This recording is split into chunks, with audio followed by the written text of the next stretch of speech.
How to buy Louie Lambo token. So this token came under the symbol of Lambo. Now before we start, this is not financial advice. I'm not professional or economic expert. So before investing in any project that you find on my channel, please do your own research. Now before going on buy this token, make sure to check the REFERRAL content, keep following the updates about this token, and don't forget to check the Telegram channel too. As you can see, this token is available on CoinGecko. To be able to buy this token, as you can see into contracts, click here to copy the token address. As you can see, this token address is under the XRP network. Now open your Bitget wallet. For that, I will just log into my wallet first, sorry. And as you can see in the network, select the XRP, search for it. Now the Ripple, now click on it. Now click on this plus icon and paste the token address here. So as you can see, so it seems that this contract address is not available. I will just switch the XRP, so it's not available as you can see. Now we just go back.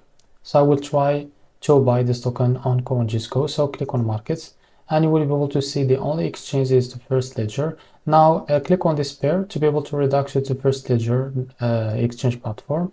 Now wait a few seconds. As you can see, now first of all, what you need to do, just click on the accept. Now connect your wallet first. I will just first make sure to log into the First Ledger extension and create an account on this wallet. Now make sure to fund it with some USDT and connect it to this website to be able to buy this token. So this is how to buy Lambo token. If you found this very helpful, please like and subscribe. See you next video.